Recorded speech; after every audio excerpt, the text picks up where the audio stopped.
ኢስላሚክ ስቴት ኢትዮጵያ ለማድረግ ከፍተኛ ጥረት የተደረገ ነው። ኢትዮጵያ የክርስቲያን ደሴት ናት ተብሎ በኢትዮጵያ ቤተክርስቲያን ሚዲያ እንዳይነገር ደብዳቤ ጽፈው አግደውናል።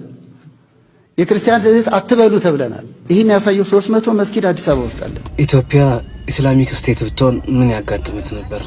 ኢስላማዊ ሀገር ብትሆን ምን ያጋጥማታል? የነሱን የጥላቻ ስብከት እንተውና ማለት ነው። የሰረቀ እጁን ይቆረጥ የሚል ህግ ስላለን ሌባ የሚባል አይኖርም። ልክ እንደነ ሳውዲ እንደነ ዱባይ ስልክህን መሬት ላይ እንኳን አስቀምጠህ ብትሄድ በማግስቱ ቦታው ላይ የጣልክበት ቦታ ላይ ማንም ሳይነሳው ታገኘዋለህ። ሴት ልጅ አይደለም በህፃንነቷ በትልቅነቷ እንኳን የደፈራት የሞት ቅጣት ስለሚቀጣ መደፈር የሚባል ታሪክ አይኖርም ነበር። ወለድ ስለማንቀበል ማንኛውም ባንክ ለምስኪን ገበሬዎችም ሆነ አቅም ለሌላቸው ሰዎች ካበደረ በኋላ በከፍተኛ ኢንተረስት ወይም በወለድ ገንዘቡን እጥፍ አድርጎ አይቀበላቸውም። ስለዚህ ማንም ሰርቶ መግባት የሚችልባት ነበር የምትሆነው። ፖሊሶች እንኳን ሳይቀሩ ሴት ልጅ ቀና ብለው ፊቷን እያዩ ስለማያናግሯት ጫማዋን እንጂ ፊቷን ስለማያዩት ተከብራ ደረቷን ነፍታ የምትኖርበት ይሆን ነበር። የገደለ ይገደል የቆረጠ ይቆረጥ የሚል ህግ ስላለ ማንም ላይ ኃያል አይሆንም ነበር።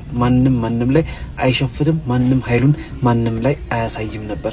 ጉልበተኛ አይፈነጭም ነበር። ኢትዮጵያ ኢስላሚክ ስቴት ብትሆን እንደ አስካሪ መጠጥና ሴተኛ ዳሪነት ያሉ ቆሻሻ የዝሙት ስራዎችን በሙሉ እስልምና ስለሚጸየፍ መሽታ ቤቶችም ሆኑ ግሮሰሪዎች እየሰከሩ በስካር መንፈስ የሚወለዱ አባት የሌላቸው ልጆችና መንገድ ዳር የሚቆሙ ሴተኛ ዳሪዎችን በፍጹም አንመለከትም ነበር። ኢትዮጵያ ኢስላሚክ ስቴት ብትሆን አሁን አላህ ኢስላሚክ ስቴቶች ላይ ያፈሰሰውን በረካ ስለሚያፈስባት የገንዘብ እጥረትም ሆነ ድህነት ከስር መሰረቱ ይቀረፍ ነበር።